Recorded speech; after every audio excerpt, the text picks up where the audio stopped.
रात में 1 बजे तक होटल खुला रखने की इजाजत दी गई, मगर हमारे होटल वाले माशाअल्लाह उस पे भी राजी नहीं हो रहे। न बोले 1 बजे कहीं करे 3 बजे तक करा देना था। तो मैं उनको यही बोला हूं कि भाई 3 बजे तक अगर आप कराएंगे तो फजर तो गोल हो जाएंगी ना। ख्वाब को पूरा करना मेरे जिंदगी का मकसद है।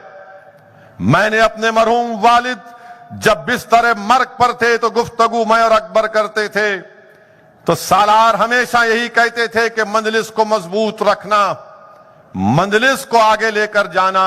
अरे हम ही तो बीजेपी को रोक रहे हैं, दूसरे तो नहीं रोक पाती हैं कि मंजलिस की वजह से ये होता है, मंजलिस के डर से ऐसा नहीं करते।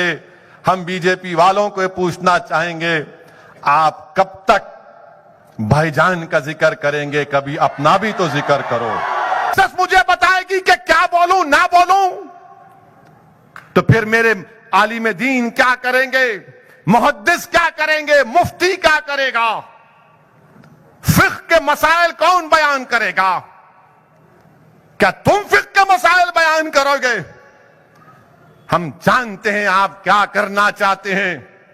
हम दीन को नहीं छोड़ने वाले हैं, दीन से जुड़े रहेंगे और भारत की हिफाजत करते थे और करते रहेंगे इंशाअल्लाह ताला। 3 मार पे नाचा तो पकड़ इसको, पकड़ पकड़। अरे अरे देख, ये देख चाकू निकाला ये। अरे लकड़ी है बाबा, लकड़ी से इतना चमक रहे, तो उनको लकड़ी के से फिक्र नहीं है, उसके हाथ में दिख रहा, ओ हो ये हाथ में आ गया, मगर उन्होंने चाकू बता के जा रहे, तेज करो बोल रहे, उन पे फूल बरसा रहे। और हमारे बच्चों को ले जाकर, दलितों के बच्चों को ले जाकर, गरीबों के बच्चों को ले जाकर उनकी ताजपोशी करते हैं हजरत पुलिस। और हम मोहन भगवत से ये पूछना चाह रहे हैं, मोहन भगवत साहब ये बताइए कि 1931 में इटली में मुसोलिनी से जाकर बीएस मुंजी मिलते हैं, तो क्या मुसोलिनी के साथ बैठकर पिज्जा खा रहे थे? क्यों मिले मुसोलिनी से, जो हिटलर के साथ मिलकर दूसरी जंग अजीम का जिम्मेदार था, फिस्ताई ताकतों का सरबराह था मुसोलिनी। मुंजी कौन थे बोलो आरएसएस वालों? अगर मैं ये कह देता कि हम भी इतने सालों से जंग लड़ रहे, जिहादी है, ये जिहादी है, इस्लामिस्ट है, इन्हें जिहाद कर रहा, इन्हें फुला का हो गया, उन्हें उसका हो गया, जब उन्होंने बोले तो मुंह में लड्डू आ गए।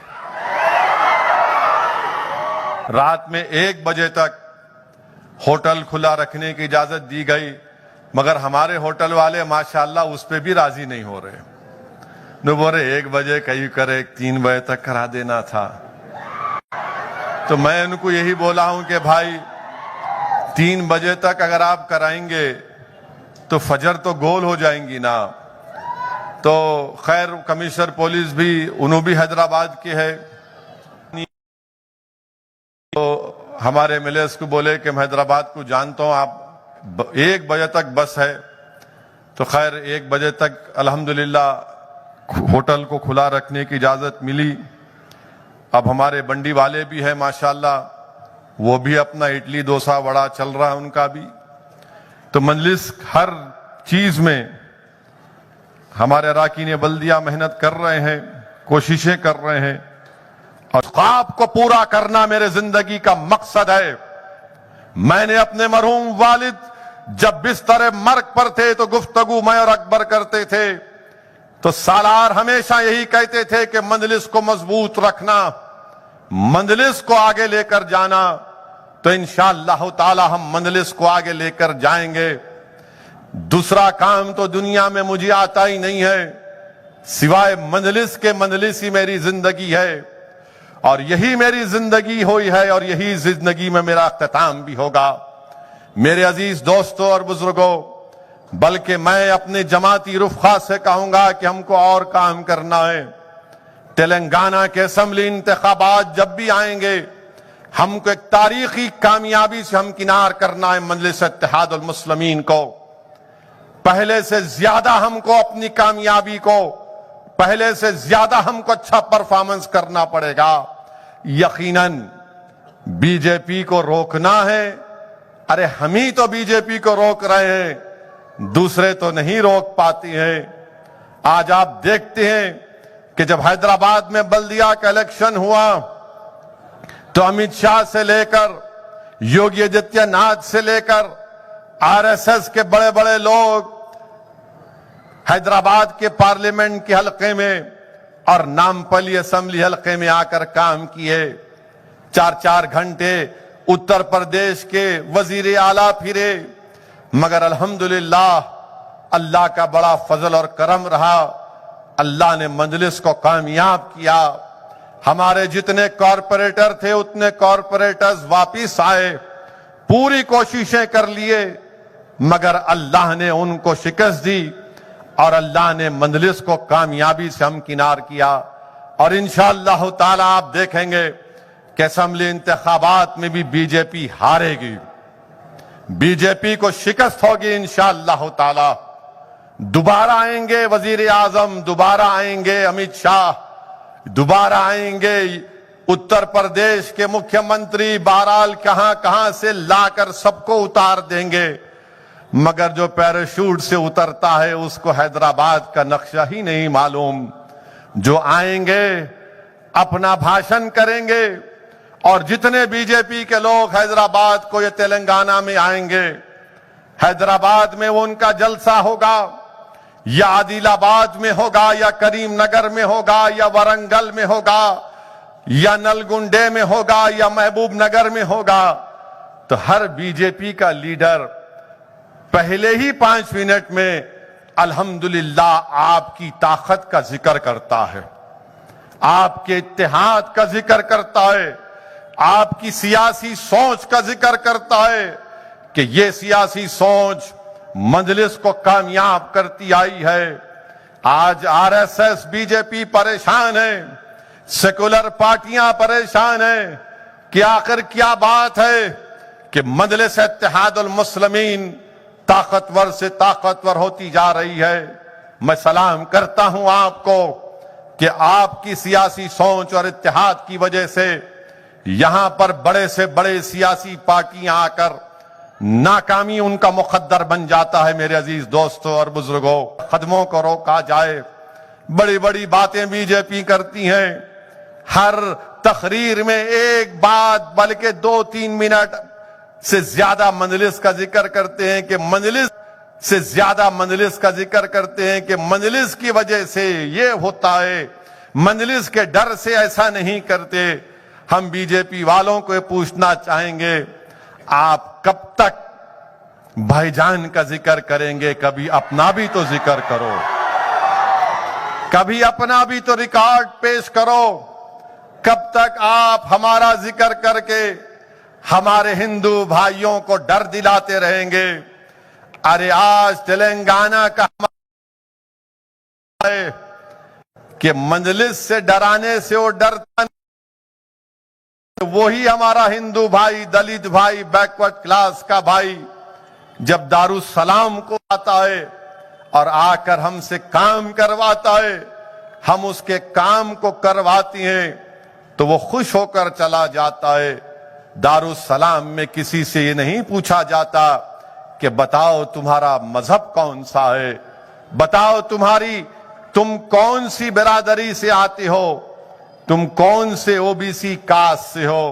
जो दारुसलाम हमारे बुजुर्गों ने हमको ये तालीम दी, सिर्फ मुझे बताएगी कि क्या बोलूं ना बोलूं, तो फिर मेरे आलिम दीन क्या करेंगे, मुहद्दिस क्या करेंगे, मुफ्ती क्या करेगा, फिक्र के मसाइल कौन बयान करेगा? क्या तुम फिक्र के मसाइल बयान करोगे? हम जानते हैं आप क्या करना चाहते हैं। हम दीन को नहीं छोड़ने वाले हैं, दीन से जुड़े रहेंगे और भारत की हिफाजत करते थे और करते रहेंगे इंशाअल्लाह ताला। आप इस तरह का बयान देकर आप क्या कह रहे हैं? और मोहन भागवत ने इंटरव्यू में एक और बात कही, मगर कोई टीवी के चैनल के लोग इस बात को नहीं उठाए। क्या उठाए? ओवैसी ने आपत्तिजनक बात कही थी। शायद हिंदी में सही बोला नहीं मालूम, सही बोले, मगर मोहन भगवत बोले, क्या बोले? 1000 साल की जंग हिंदू भाई लड़ रहे हैं। अगर मैं ये कह देता कि हम भी इतने सालों से जंग लड़ रहे, जिहादी है, ये जिहादी है, इस्लामिस्ट है, इन्हें जिहाद कर रहा, इन्हें फुला का हो गया, उन्हें उसका हो गया। जब उन्होंने बोले तो मुंह में लड्डू आ गए। मुल्क को आजाद होकर 75 साल हो गए। मोहन भगवत साहब, आप कौन से 1000 साल की जंग की बात कर रहे? तो क्या मोहन भगवत और आरएसएस बीजेपी वाले उस बात को जस्टिफाई कर रहे हैं कि आज से चंद हफ्ते पहले या चंद दिन पहले भोपाल की जो बीजेपी के एमपी ने कर्नाटका में जाकर कहा था कि चाकू तैयार रखो, जिस तरह तरकारी काटते हैं उसी तरह चाकू को तैयार रखो? क्या मोहन भगवत उसको जस्टिफाई कर रहे हैं? धर्म संसद हुए जिसमें मुस्लिम और खवातीन की असमत लूटने की बातें कही गई, मुसलमानों को मारने की बातें कर रहे हैं। क्या मोहन भगवत बीजेपी के दिल्ली के एमपी के उस बयान को जस्टिफाई कर रहे हैं जिसमें उसने खड़े होकर कहा था कि मुसलमानों का उनसे कोई खरीदो फरोख्त मत करो, उनसे ताल्लुकात खत्म कर दो? क्या मोहन भगवत हमारे घरों को जो तोड़ दिया जा रहा है नफ्स को, कि कोई बीजेपी का एमपी बोलती चाकुओं को तेज करके रखो, तो आज उत्तराखंड में एक और आरएसएस का आदमी जो पहले विश्व हिंदू परिषद का सदर था, वो कह रहा है कि मैं पूरे मुल्क में 2 करोड़, कितने 2 या 2.5 करोड़ त्रिशूल बांटूंगा, मुसलमानों का उनका वोट डालने का हक छीन लेंगे, मुसलमान कोई कलेक्टर नहीं बनेगा, ना जज बनेगा, ना मुसलमान गवर्नमेंट में जाएगा, हम ये काम करेंगे। खुलम खुदा बातें हो रही हैं। और वो मोहतरमा कर्नाटका में चाकू की बात किए, उनको कोई अरेस्ट नहीं किया जाता, कोई अरेस्ट नहीं किया जाता उनको, खाली एक एफआईआर खाना पूरी करके छोड़ दिए। और हमारा बच्चा अगर कोई शादी की बारात में खाली लकड़ी की तलवार 3 मार पे नाचा तो पकड़ उसको, पकड़ पकड़, अरे अरे देख देख चाकू निकाला ये, अरे लकड़ी है बाबा, लकड़ी से इतना चमक रहे, तो उनको लकड़ी के से फिक्र नहीं है, उसके हाथ में दिख रहा, ओ हो ये हाथ में आ गया, मगर उन्होंने चाकू बता के जा रहे, तेज करो बोल रहे, उन पे फूल बरसा रहे। और हमारे बच्चों को ले जाकर, दलितों के बच्चों को ले जाकर, गरीबों के बच्चों को ले जाकर उनकी ताजपोशी करते हैं हजरत पुलिस। मेरे अजीज दोस्तों और बुजुर्गों, ये हमारे वतन अजीज में हो रहा है। और बीजेपी का जो भी नेता आता, ये नहीं तुष्टीकरण की राजनीति करती है मंदलिस। तेलंगाना को आए कि अपीसमेंट करते, अरे तेलंगाना के चीफ मिनिस्टर यादाद्री में 1200 करोड़ की मंदिर बनाया, 1200 करोड़ की आलीशान मंदिर बनाया, तुम उस पर क्या बोलेंगे? बोलो, नहीं बोलेंगे उस पे। अच्छा, वो यादाद्री की मंदिर में उसमें शैंडलियर कौन लगाए मालूम आपको? कौन लगाए शैंडलियर मालूम मंदिर में आपको? अब बीजेपी को मालूम होगा तो ने जाके देख के बोलेंगे शैंडलियर, शैंडलियर कौन लगाए मालूम आपको? मालूम कौसर आपको मालूम है आपको? हाँ, एक मुसलमान वो शैंडलियर दिया लगाओ बोल के मंदिर में। ये भारत है। उन कारोबार करते, मगर लोगों को मालूम था कि वो मुसलमान के पास शैंडलियर का एक्सपर्ट है, वो उन्होंने बना के दिए।